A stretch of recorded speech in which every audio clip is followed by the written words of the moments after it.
You're listening to the Book Your Dream Clients podcast, episode 52.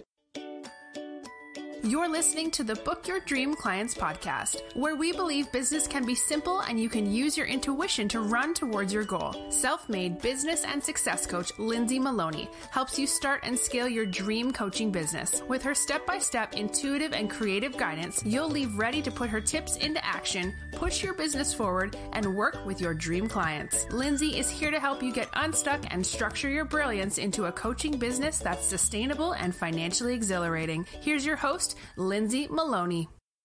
Today we are visiting with my new friend, Bri Seeley, and she is talking about all things from coaching businesses, how she got started, the things she struggled with, how she found balance with her businesses, and how she kind of brought it all together. And she really talks about how to interweave the woo with the world stuff when it comes to the entrepreneur mindset that we have to carry as coaches. So this is a definite must listen episode, and Bri has so much goodness to share, and I know you're going to love it. Bri, thank you so much for coming on the Book Your Dream Clients podcast. I have been so excited to visit with you. Would you please introduce yourself to my audience? Absolutely. First off, thank you so much for having me. I've been really excited for this as well. So I am a coach, a hypnotherapist, a podcast hostess, an author, a speaker, and basically the crux of my business is to help people combine kind of spirituality, woo, energetics, manifestation with real world application. So if you're a business owner, what does it look like for you to take the energy of manifestation and apply it towards inspired action in your business? What does it look like to take your alignment and infuse it into your email, your social media, your marketing, your website? So that's really my sweet spot, is combining kind of the unseen world with the seen world so that you can really create the results that you desire in a big, big way. Awesome. I love that. And we just talked about off the interview about having balance in our business. So a lot of my audience consists of coaches who are probably in the beginner phase and they're scaling. And sometimes they get really caught up in the world stuff, like the day-to-day, the non-negotiable tasks that they have to do in their business. And then like I feel like the spiritual side, the woo side, all of that, I don't think it's an option anymore in order to be an entrepreneur and serve others. So I'd love to hear your thoughts about that. Yeah, I totally agree. So I had a first business for about 8 years. I ran a fashion company. And that's why we were talking. I went to North Dakota State for fashion design. So I have a bachelor's in fashion and a master's in fashion, and started my own label. And my entire fashion business was action, action, action, action, action. That was it. Was like, what do I need to do today? And I felt like I would get into the office and essentially jump straight on a hamster wheel and just run for 9 hours and then get off and go home and pass out and wake up and go back and run on the hamster wheel. And what I learned through that was that hamster wheels don't move. And I was taking all this action blindly, just to take action and to like get done without actually being in the alignment of it. So then I closed my fashion business and began coaching, and basically went to like the other end of the spectrum where I was 100% alignment. Like my entire business strategy the first 9 months was meditation and prayer. Mm-hmm. And it didn't work. For those of you watching along at home, didn't work. I made $6,000 in the first 9 months of coaching. And I believe that I needed that in order to hit my breaking point, because it was at the end of 2015 that I couldn't pay my rent. And that was kind of I tried to get jobs. No one would give me a job because I was overqualified for everything. I tried to, borrow money from my parents. They wouldn't help me out of complete love. And what it forced me to do was step back and really realize that I needed the action, inspired action, and the energetics, the manifestation, the prayer, the meditation, all of that stuff. And when I combined those two things, I went from January 1st, 2016, being unable to pay my rent to, I think it was by like the 21st or the 28th, I'd done $15,000 in sales. Wow. And then 6 months later, I had my first $50,000 month, and 90 days later, I did it again. And like that now has kind of been the new trajectory of my business, is really, okay, here's my intention, here's my alignment, here's my manifestation of what I want. Now I get to go out and take inspired action on that. And notice I didn't just say action, I take inspired action. And that is what makes magic happen.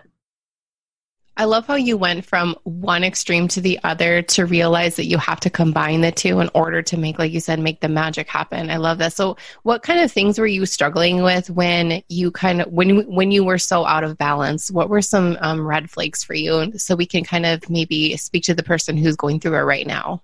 Totally. So when I was in fashion and I was out of balance towards the action end of things, I was having panic attacks. I was having anxiety attacks. I believe that I was verging on adrenal fatigue.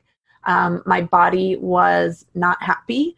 My mind was not happy. My heart was not happy. And I just felt empty. I felt like I was running on empty every single day. It was exhausting. I didn't ever go out and do anything because I had no energy, no motivation, and I just felt terrible every single day. Then when I switched over into being out of alignment on the meditation and prayer and manifestation side of things, is when I started feeling really kind of like helpless. And I started kind of spiraling into a victim mindset as well, of like, well, I'm doing all the things. Why is the universe not delivering me what I'm asking for? Right? Like The Secret says, if you think positive thoughts for long enough, that magically this thing will just materialize in your life. Like the example in The Secret is the red car, right? Yep. And I'm like, yeah, okay, so the universe can deliver you a red car, and you have to be the one that walks into the dealership, and you still have to test drive it. And in order to test drive it, you got to get in it, and you got to start the ignition. And then when you get back, in order to buy it or lease it, you have to run your credit, and you have to put down a down payment, and you have to sign the paperwork, right? Like, so I was very much in the victim mentality of like, well, I'm thinking all the thoughts, I'm aligning my energy, why are the results not coming? And so on one hand, lots and lots and lots of anxiety and depletion and emptiness. On the other hand, was feeling super full energetically and spiritually, but was just feeling like a victim because I was like, why is the universe not answering my prayers? Yeah, you were expecting to walk outside and look and this thing to be sitting there waiting for you. And yeah, everything's possible. But like you said, you have to not only take action, taking inspired action will actually make things happen. So when things started to balance for you and everything started to come together and clients started coming to you, what were you finding were their common problems? What were they struggling with? Most people came to me because they were looking to build or create something new in their life, and they just didn't know how to do it. So most of my clients come to me and say, Bri, I know exactly where I am. I know exactly where I want to be, but how do I get there? And I just did an archetype reading with my roommate where she kind of takes Carl Jung's archetypes, and you put them into this spread to figure out, like, you know, how does your ego play itself out, and what's your highest potential in all these things? And what we really found out is that I'm a visionary engineer. And what that means is, as a visionary, I can see the pure potential, all of the possibilities. And then as an engineer, I can start fitting things into place. I've always been really good at puzzles. I've loved puzzles, of taking all the chaos of all the pieces and putting them into a cohesive whole. And so that's really one of my superpowers, is having someone come to me and say, I know exactly what I want, and there's all these pieces all over. How do I make sense of them? How do I make something of them? How do I have that picture at the end of doing that puzzle where all the pieces fit together and I'm able to see my dream materialize in my physical world? I see that happen all the time. And with the coaching industry, we all have like this special, this doesn't happen for everyone. Not everyone can do this. but we all have this pull to do more and to serve others. And we want to be, I want to be a coach, but I don't know what kind I should be. And then they spend years trying to figure out just what to call themselves because they feel like they're just copying everybody else, or they're just not quite aligned with that. So I love that you can see that in other people, because I feel like that gives people so much clarity. Yeah, it was interesting. Even at dinner last night, the woman we had dinner with was like, wants to leave her job, but she doesn't know what's next. And she's like, I have like 20 things that I want to do. And how do I decide? And we started talking about it. And I was like, what if all those 20 things could like coalesce into a greater whole? And she was like, I don't understand. And I said, well, look at me, right? Like I do like 6 or 7 different things. I'm a coach. I'm a hypnotherapist. I'm a podcast hostess. I'm a speaker. I am an author. I'm getting ready to launch a mobile messaging course, or several actually. I'm getting ready to launch a product line. And like, seemingly all of those things could be interdependent of themselves, but I found a way to bring all of my genius into, I described it last night as like a pie. And so you can look at the totality of the pie and be like, well, that's a whole pie. But then you can also cut it into 6 or 8 pieces and pull each of them out and say like, oh, this is the slice of pie where I'm a coach. And this is the slice of pie where I'm a hypnotherapist. And so I pulled a card yesterday for a client that was called the individualist. And one thing that we all really have an opportunity to remember is that our paths are 100% unique to us. And the way that you express your coaching business in the world is going to be different than how I express my coaching business in the world. And it's up to each of us to kind of find that sweet spot. What is your zone of genius? What are you good at? What lights you up? What excites you? What are people coming to you and asking for? And when you can kind of find that, that's really where things start to take off. Okay, so we hear a lot of people saying, what's your sweet spot? What's your zone of genius? And it's like, yeah, everyone says that. But when you're feeling so clouded and you're not sure even where to start, do you have some tips for people who are in that phase where they feel like they can't even see the light? How can I find my sweet spot when I feel just so overwhelmed? Yes. So 2 things. First off, the one is, do you know how to tell when spaghetti's done? Yes. You throw it against the wall and see what sticks. Mm-hmm. So what I recommend to people is like start throwing things against the wall, not literally, but go try everything, because you really can't know what you like until you've experienced it. So go experience all of the things, see what lights you up, and then do more of that. Maybe you think, when I first started, I thought I was going to be like a femininity coach. I don't know what I was thinking. And so I maybe that's why I had such a struggle the first 9 months of my business.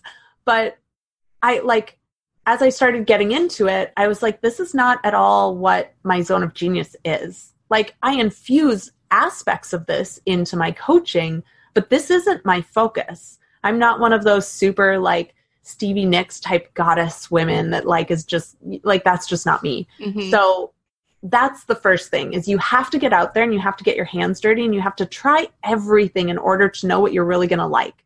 We can sit around and talk all day about like, well, I think I might like this and I think I might like that, but you're not going to know until you've tried it. So that's the first tip. The other tip is, I would say, to start listening. People are likely coming to you and telling you exactly the answer that you're looking for, and it's very possible that you're just not hearing it.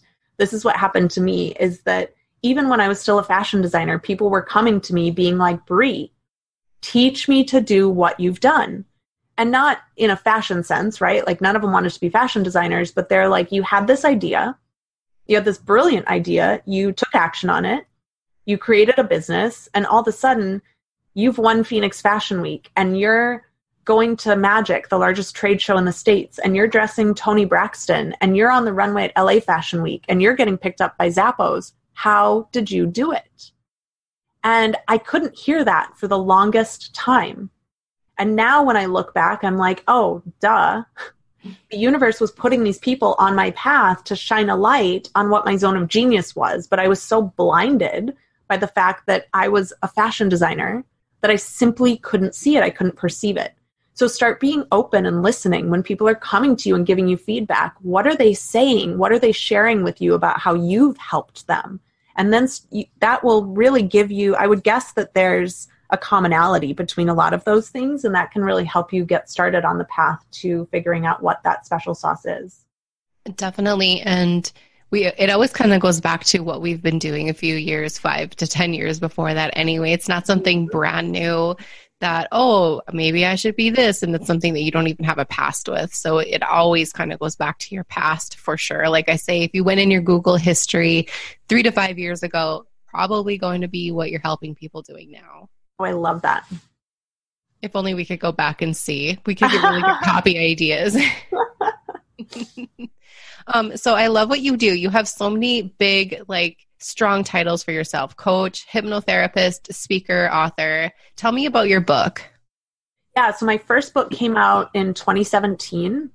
It's called Permission to Leap. And it really helps people take those steps towards their dreams. And now I know a lot of people think oh, if I'm leaping towards my business, it's this one-time, big, huge, grand, leap.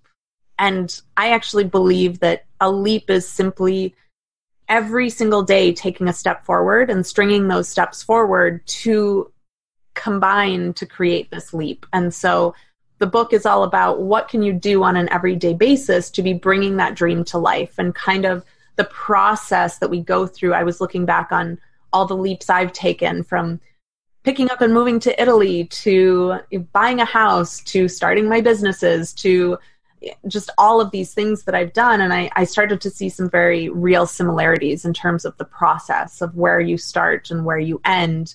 And so the book is really designed to help people understand that process a little bit better, because it can be really daunting when you're like, I know where I am, I know where I want to be, but that middle section is so scary to so many people that I'm like, if I can just put some words to that and put some understandings and some perspectives around that, maybe more people would feel safer to take those leaps in the world. Definitely. And I think it's really important to note that your biggest movements in your business is actual movement, your inspired action, not just sitting there and waiting for stuff to happen again. It doesn't quite bring everything that you're dreaming of. You can meditate all day, but if you're not taking all of the action that's involved that God wants you to do, or whatever you want to call it, it's going to feel really stagnant. I also want to ask you about your hypnotherapy. I have never interviewed somebody who does that. I am totally intrigued by that. So why don't you tell us about that? So I received hypnotherapy about 2 years ago, and began to see. I've known for a while how our brain kind of creates our reality, right? And the way I started to see it was our brain is kind of like the hard drive of a computer. It has all the programming, all the rules, all the things kind of written into it. And we can't operate outside of our programming. So for example, on your computer, if you were to open the Photos app, Zoom is not just magically going to pop up.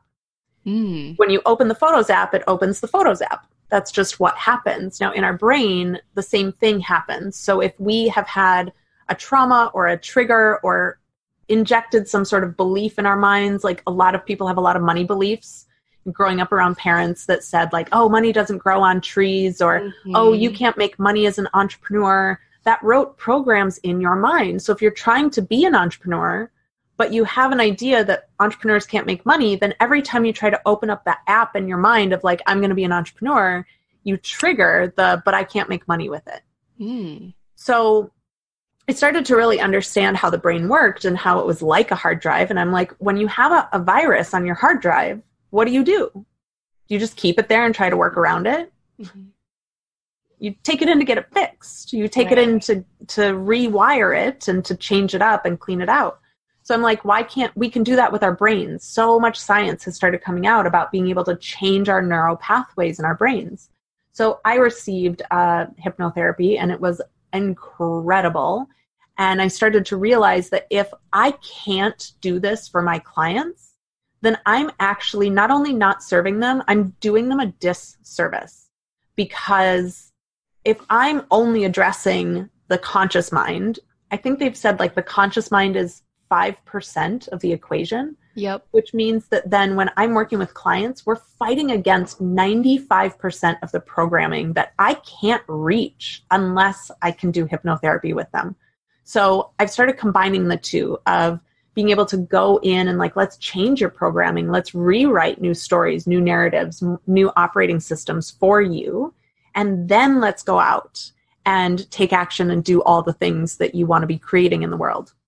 So it's been a really incredible complementary approach to be able to look at both the conscious and the subconscious and get them working together instead of against each other.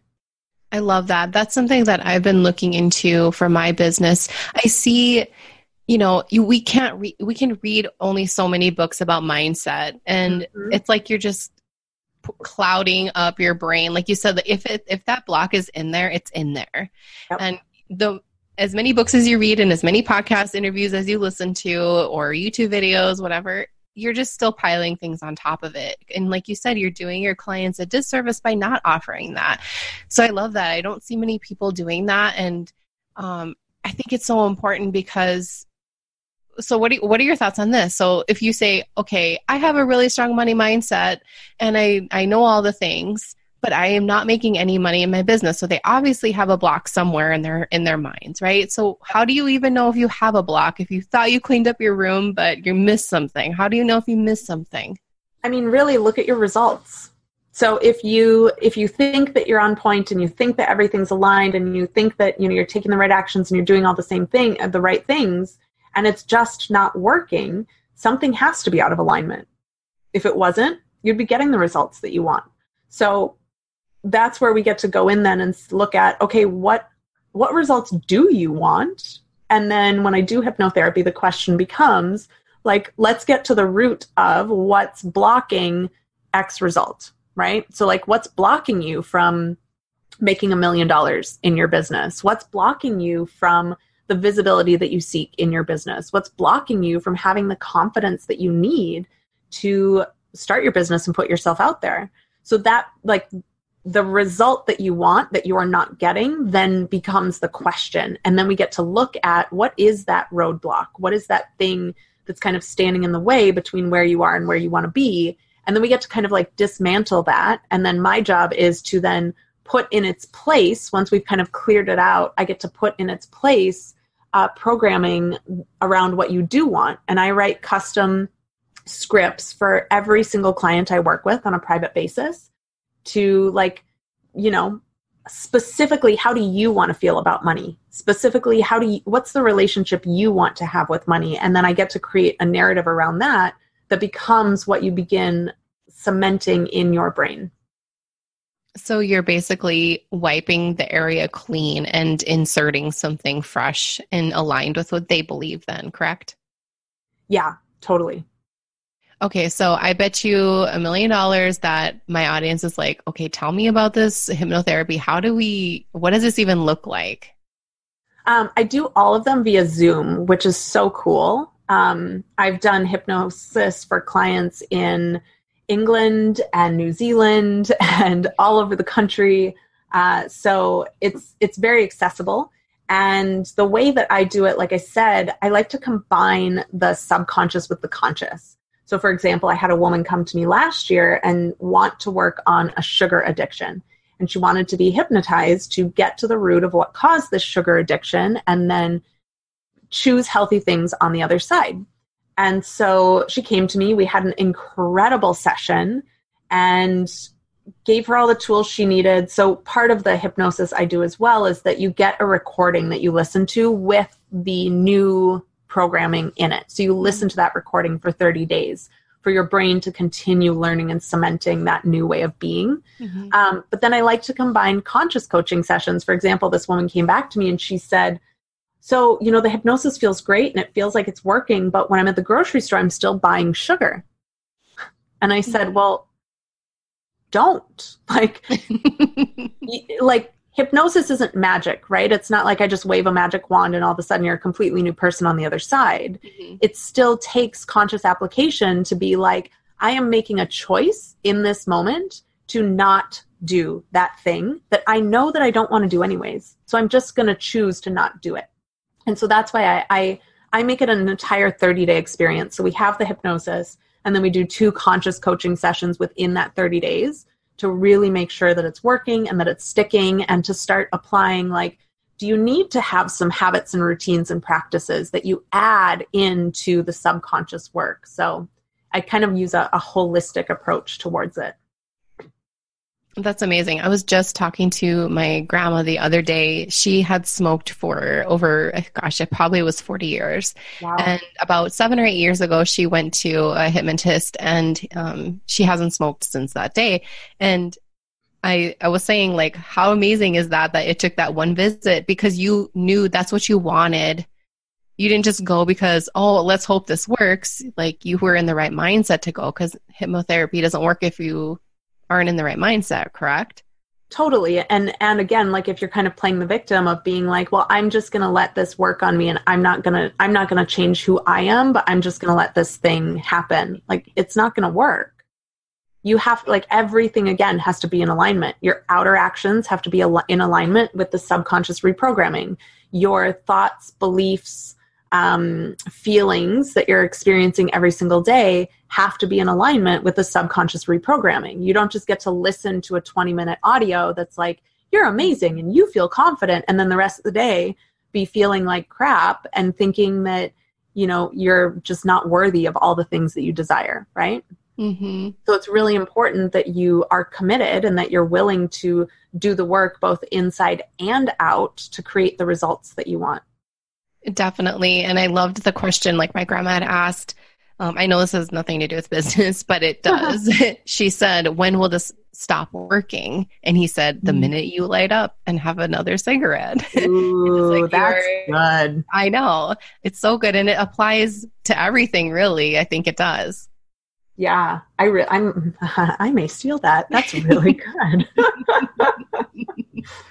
I love it. And I know people who went to the same person just because they're like, oh, she did it, I'm going to do it too. And it didn't work for them because they didn't have the powerful mindset like my grandma did. So it's like, you have to be there in order to get there. Yeah. Okay. So I love what you do. I think it's amazing. Tell us more how we can find you online, because I think that everyone is super interested. Totally. So you can find me online. My website is briseeley.com. I do also happen to love Instagram. So if you're on the gram, which I mean, everyone is at this point, yes. Right? Even my mom is. Even my mom's cat is on Instagram. So I'm just saying. My Instagram handle is Bri Seeley, as everything is. I'm on Facebook, I'm on Twitter, all the places, Bri Seeley. And if you're interested in having a conversation about hypnotherapy, or how you can kind of create this woo meets world approach in your business, please, please, please reach out. I love working with coaches. I love working with entrepreneurs, and would love to talk to you about, I don't know, what it looks like to scale your business and get into alignment in your life. Definitely. I think all coaches need to have this in their lives. So thank you so much, Bri, for being on here. I think this was really great for everyone to listen to. Thank you.